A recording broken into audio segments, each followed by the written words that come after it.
So, like many people on TikTok from around the world, I suddenly found myself immersed in drama from the Philippines. But this drama is not just any drama. It's not just any old influencer tea. It's something that is extremely deep. It has a lot to do with colonialism, and it has a lot to do with the situations that we're facing in the United States and all over the world. So it's really important that we pay attention to it. In particular, I'm talking about this Claudine Co stuff. So what am I speaking about specifically?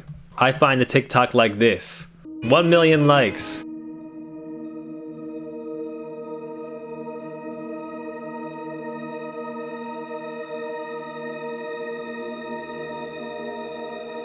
This music is also probably going to get me copyright struck, so I got to be careful. But as you can see, influencers clips in the background of living like this fun vloggy lifestyle, and then text over the front that says, "This is where our taxes go." And then I also see TikToks from Filipinos like this: working my ass off so I can pay taxes and fund Claudine Co's next trip and designer bags shopping spree. So, taxes. We're talking about taxes? We're talking about corruption? Well, it's not an unfamiliar story in the Philippines, but when brought into the light with regards to this nepo baby situation, you'll find that this is something that is transforming. It's turning into a kind of a social movement, but it's also very situated in our sort of modern contemporary culture.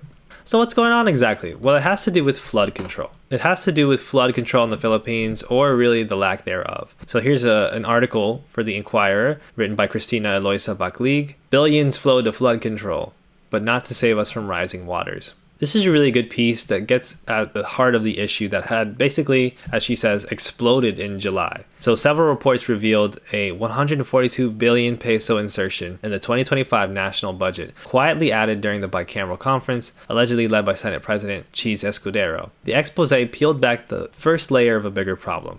Flood control has become one of the country's richest but murkiest spending programs. In the Philippines, politicians are dumping money into flood control, more than into several other necessary things that people need in the Philippines. But this isn't necessarily a bad thing at first glance, right? Because flooding is a big problem in the Philippines. Clearly, though, the flood control is not exactly working very well. Here's an example from just a few days ago. This is in La Trinidad.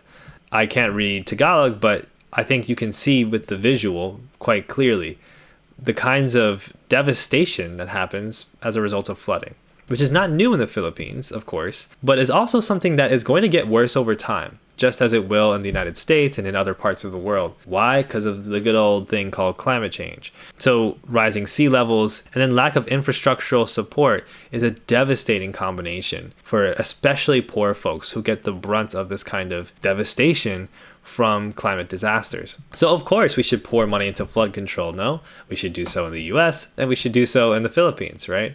Now, I want to take a second and pause because for many of you, I think there might be some confusion.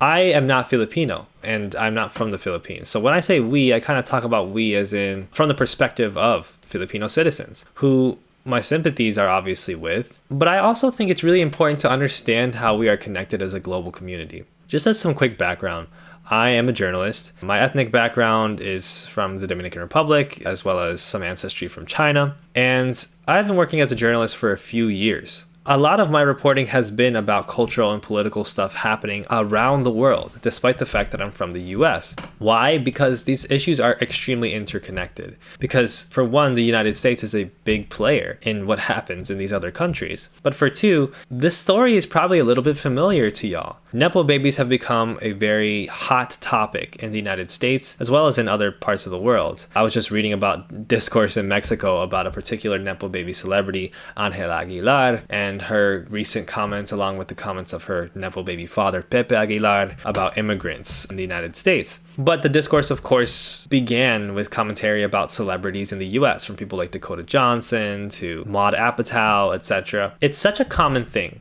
for people to benefit from nepotism. It's been happening since the beginning of time, and it's been happening very prevalently in our entertainment industries for a very long time, in our politics for a very long time. Now, it's not something necessarily bad on its face that somebody might inherit money. I mean, that's kind of the role that everybody wants to play, the work that everybody wants to do in a way. Wants to gain money, put together a good living, and also save enough money, build enough assets to pass down to the next generations. But in particular, in periods of great mass revolt throughout history, you can see how inheritance and corruption, rich people flaunting their wealth, while in the regular countryside, in the cities, regular working people are being crushed more and more by increased cost of living. These are the kinds of factors that lead to more and more antagonism and eventually political upheaval. And so it's really important, actually, that folks from the United States take a good look at what's happening around the world, whether it's the revolts in Indonesia or what's going on in the Philippines or things going on in Africa. I have a video essay on my main channel about Kenya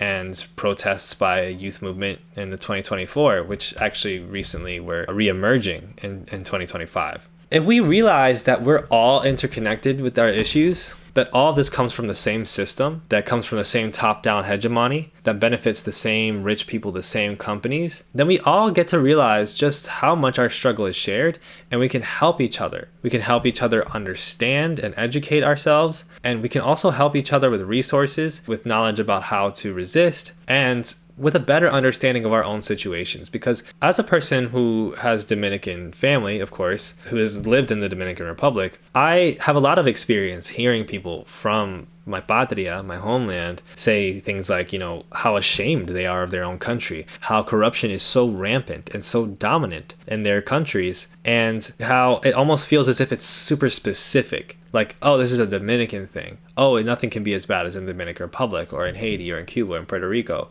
When in fact, this is something that people say in quote unquote poor countries everywhere. Corruption is always the dominant topic when it comes to politics. It's an accepted way of life. And it's something that doesn't just come from people having individual bad personalities.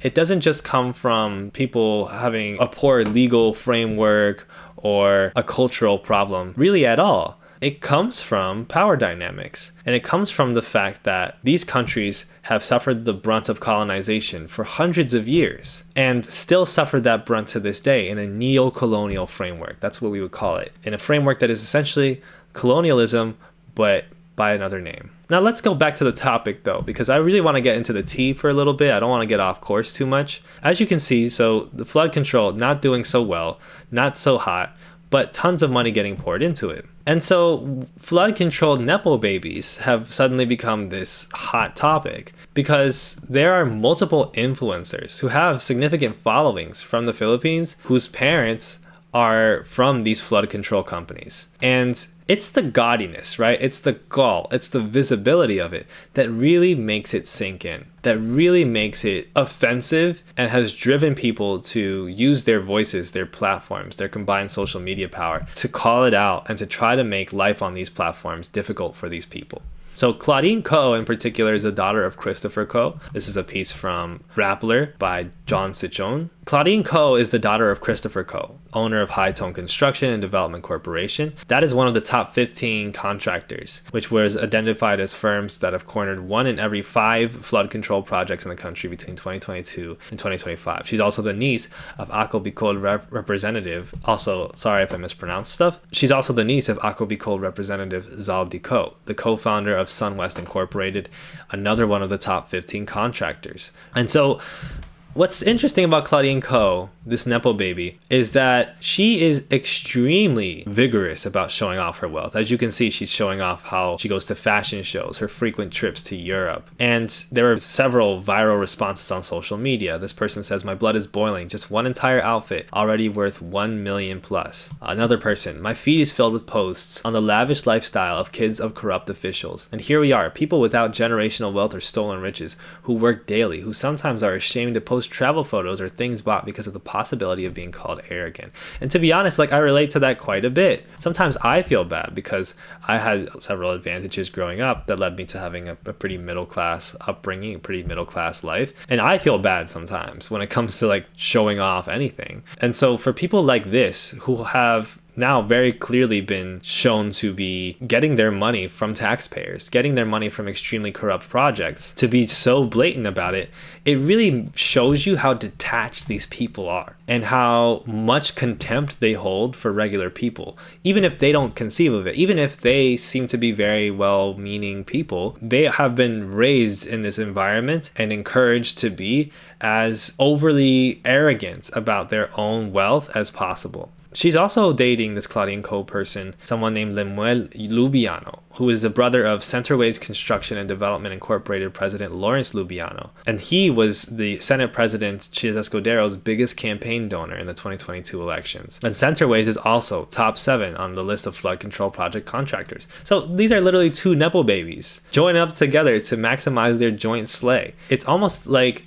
how you would think of European intermarriages in monarchies in medieval period, right? It's like these people have been set up with each other almost to consolidate the wealth even more. And look at them taking these pictures at this fancy dog boutique with their fancy, I guess this is a designer dog, 380,000 pesos this particular dog costs, a mini bichon. This is also not the first time that this has happened. I know that this has happened before. It's also not a news story in general. In particular, people have pointed out this Jeannie Napoles person for showcasing her high-end fashion and trips to countries such as Paris and Tokyo. Again, like, the detachment is unbelievable, and a lot of it is based in this consumerist hellscape where we have normalized more and more glorifying people for their wealth. I know very well how stan spaces, K-pop stan spaces, have pioneered these kinds of posts, right? Where they show off, okay, this is what each piece was if you want to potentially get the piece for yourself, although you probably can't afford it. Just to let you know, this is how fancy the clothes are, this is how much money the person has, and this is how they look so cool. 880 euros from Totem, this jacket. $2,766 for these rubber rain boots from Chanel. Lots of money we're talking about here. And of course, is that a matcha? Classic. Dior micro cannage vest, micro cannage skirt, $4,000 bag. What's crazy about this is that she's posting these. She's got this separate account, Claude Style, where she or whoever on her team puts together these posts. And I guess a lot of people eat this up. Probably a lot of people who aspire to the lifestyles of people like this, who look up to these people, have looked at this, and it's almost a confirmation of how cool these people are and how much they essentially should be admired, deserve their wealth, how classy they are, how beautiful they are, which is wild. It's wild that that is still culturally extant in a time period where cost of living is so expensive around the world that tons of people are losing their houses. Tons of people are losing healthcare or unable to afford any healthcare, taking on massive debt, taking on multiple jobs, barely have any downtime. It's something that a few years ago, people were less cognizant of because even though the situation was bad, it wasn't quite as obvious. But in an age where the oligarchy that has backed someone like Donald Trump in the United States and the power of tech companies and the consistent war against social programs and unions around the world has highlighted to people just how much contempt the billionaire classes have for you and just how much money they make off of you, this kind of thing no longer works, no longer makes any sense. And of course, Claudine Co is not the only person. This was also a thread I found on Reddit talking about how she takes private jets across the Philippines.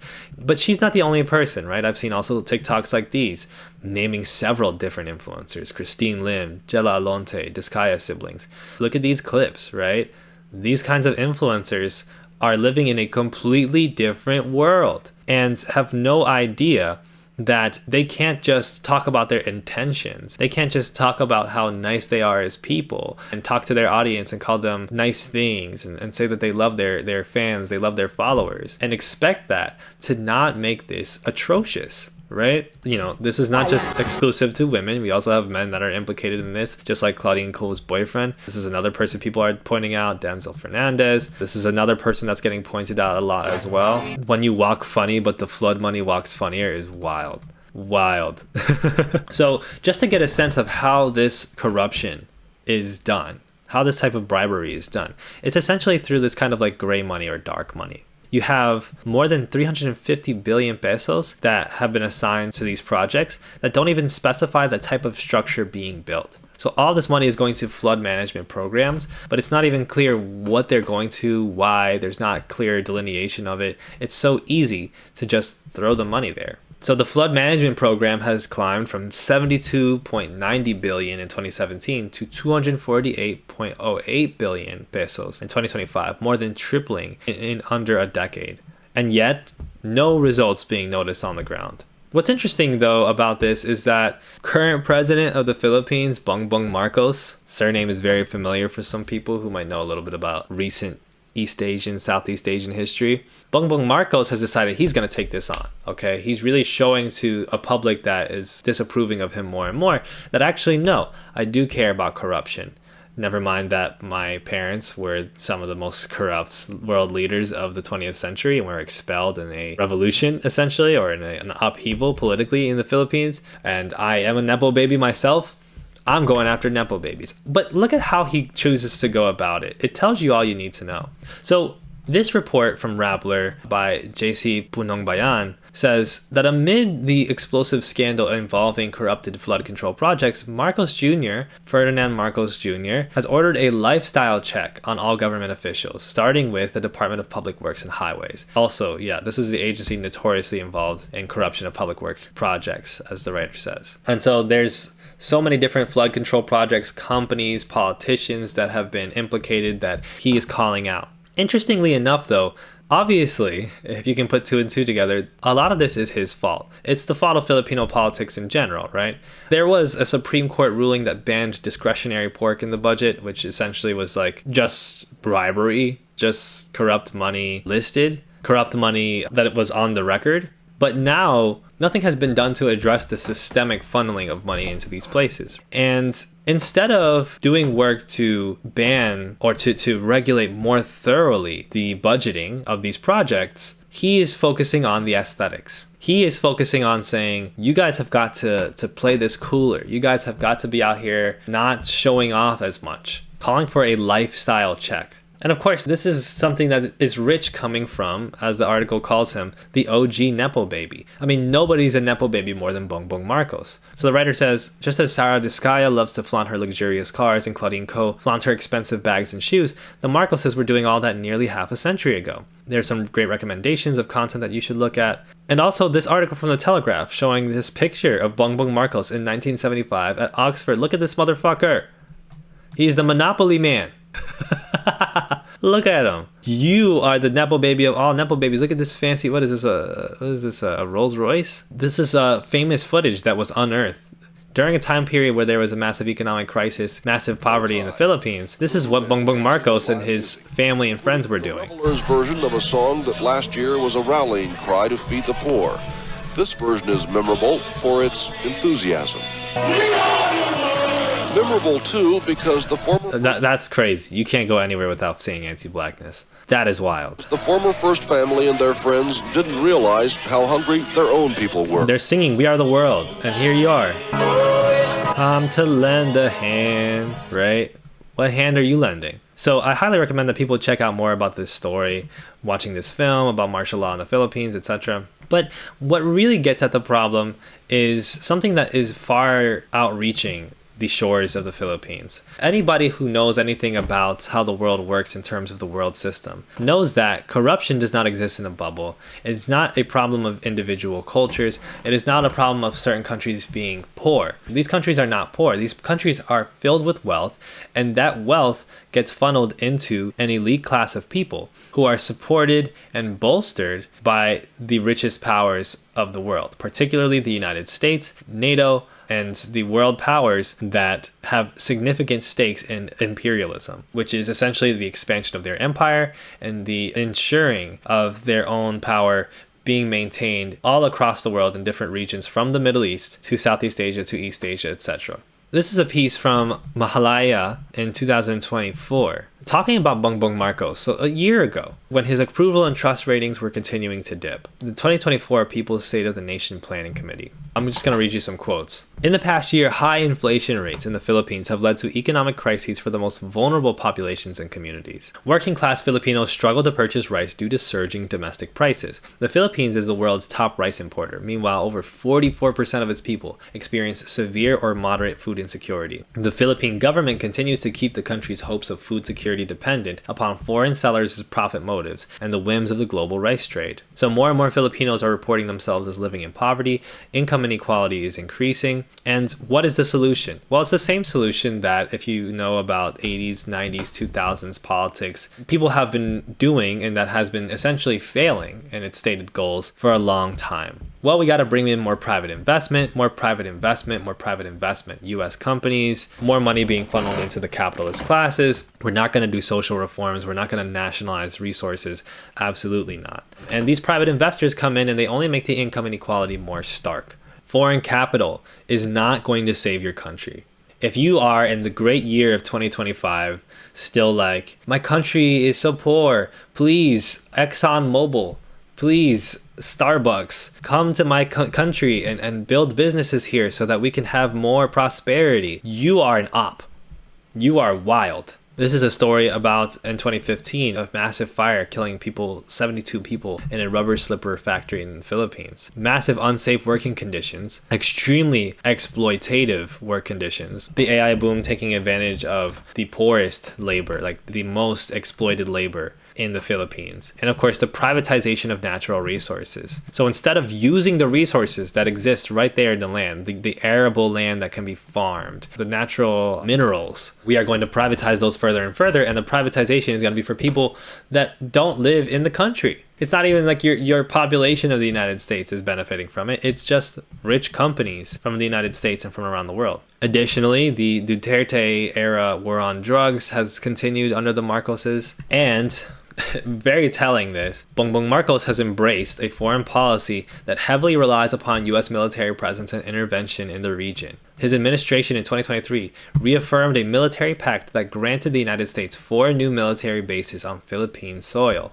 Moreover, the U.S. Congress is considering the Philippine Enhanced Resistance Act, the PERA Act, which would further solidify the militaristic agendas of the American and Filipino ruling classes. Of course, this is under Joe Biden. We don't hear anything about this in the U.S., but we know for a fact that we keep military bases all over the universe. That we keep military bases all over the world, from Japan to the Philippines, throughout Africa, the Middle East. Why? Because this helps us maintain our military supremacy over these regions. So any attempt by the people of the Philippines to hold a type of political uprising, to demand better working conditions, demand better wages, demand social safety nets, demand nationalization of resources, don't do that, because the military is right there. The army is right there, and they're going to send in the tanks. They will send people in. Moreover, it also continues to give them some type of strategic leverage, military leverage, in their war against China, their Cold War essentially against the other surging economy of the world that has a different plan for the world economy that isn't US dominated top-down economy. It goes so deep, the US military actually organized anti-vax campaigns in the Philippines, specifically to undermine China. The Pentagon ran secret anti-vax campaigns to undermine China during the pandemic because Sinovac was being distributed in the Philippines. And so this gives you more perspective also on anti-vaxxers just around the world. Think about who's potentially benefiting from it, what dark money is potentially benefiting from it. When you see people running around spreading AI-generated videos and poorly resourced, unfactual statements about how vaccines cause autism or whatever. That's how deep this shit is, right?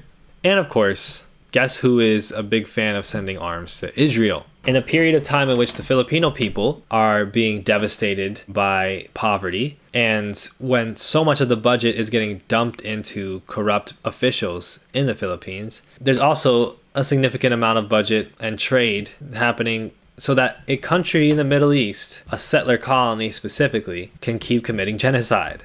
And of course, Marcos has put out statements talking about how the policies of the Israeli government have not been good enough and are devastating the people of Gaza. But we see what you're doing with your actions. We see what you're doing with your money. The Philippines is one of Israel's top arms clients, right? And this is the same thing that people talk about when it comes to India. This is the same thing that people talk about when it comes to cop cities in the United States. They use Israel as a testing ground for military technology.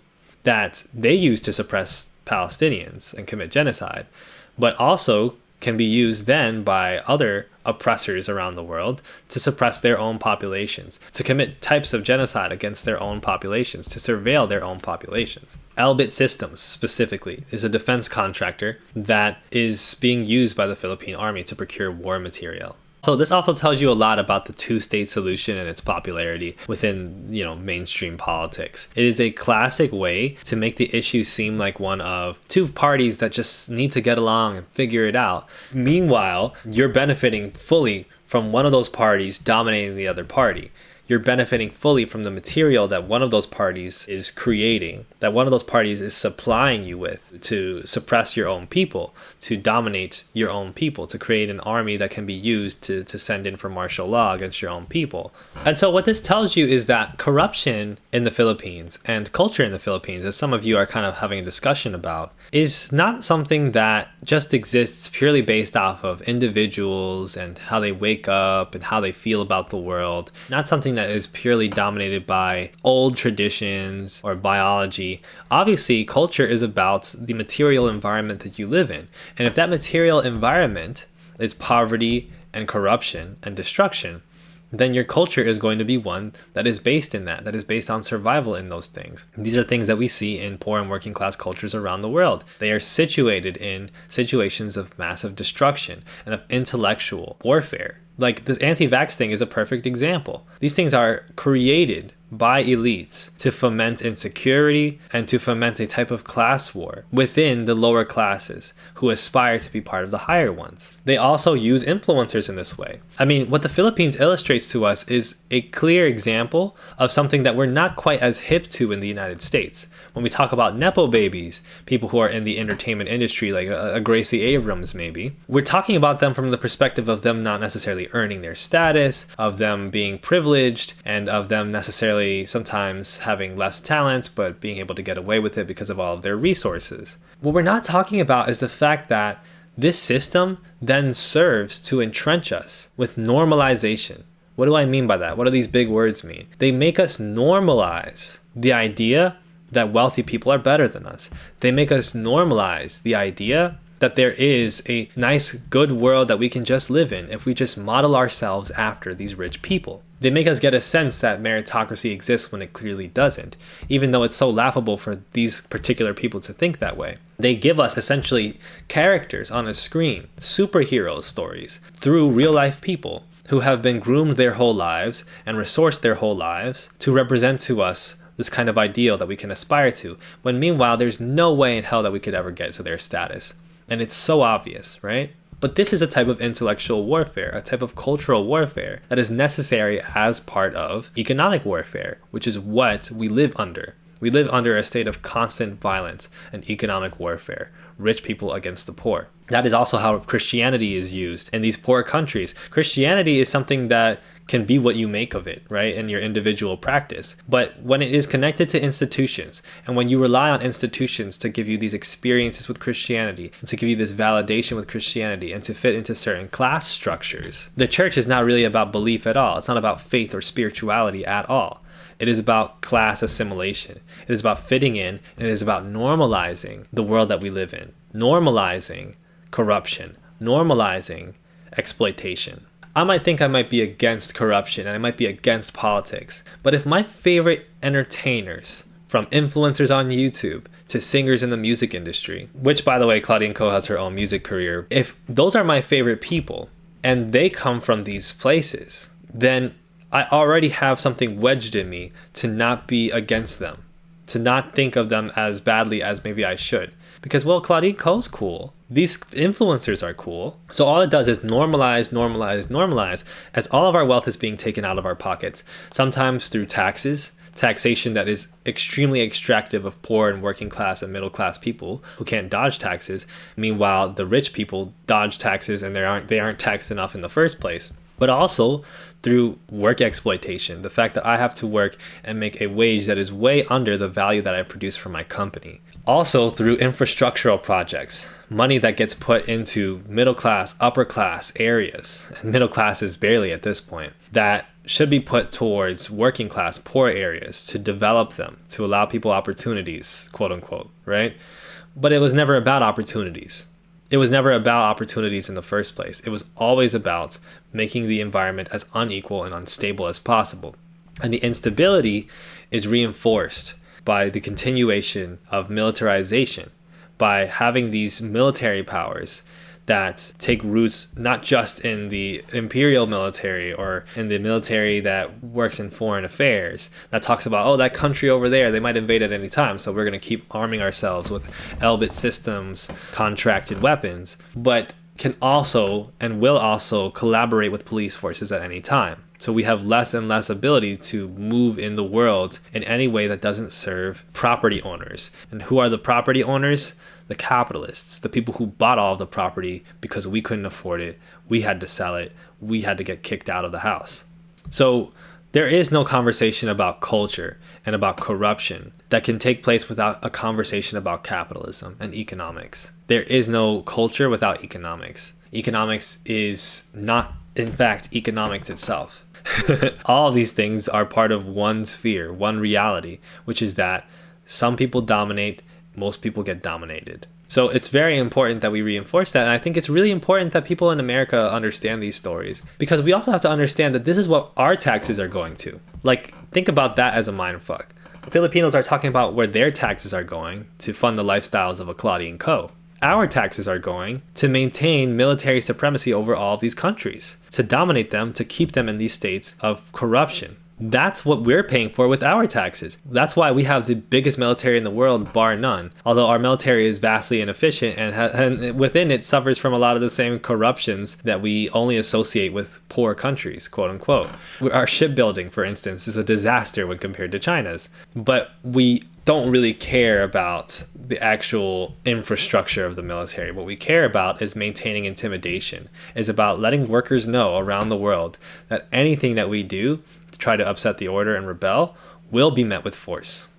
Will be met with force. And that's what wars on drugs do too. I mean, people know that very well in the inner cities in the US. So your taxes, which you are getting hit with more than rich people are getting hit with, are going to the military. They're going to continue to bomb people in Palestine. They're going to continue to maintain military domination over different parts of the Middle East. They're going to continue to maintain dominance over the raw minerals of the Congo that are used to build our iPhones. But what I'm actually seeing right now, and I don't know if it's completely naive, but I do think that these are necessary steps that have to be taken. I don't expect that a massive revolution will take place anytime soon, and I don't expect that it will come off of the back of people dunking on influencers on social media. But what I can see is that historically, it takes a lot of precedent to build up to a rebellion, to build up to a revolution, to build up to a moment of upheaval in which systems are changed. It takes a long time to get up to that point, but there are constantly fractures and rifts.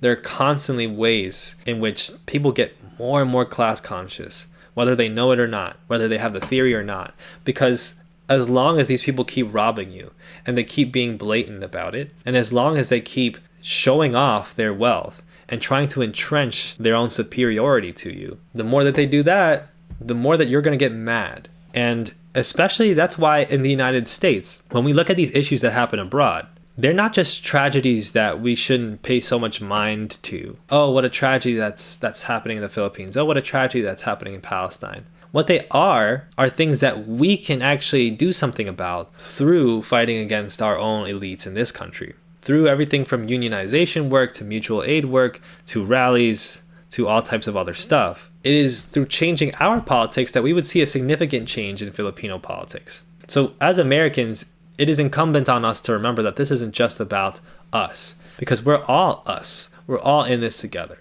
We have a shared struggle, and in the United States, the changes that we make here can have really important ramifications around the world. It is the boot of US imperialism and colonialism that never ended that leads to places where, just like in the Dominican Republic, just like in any country that is considered a poor country around the world, corruption dominates. Corruption dominates.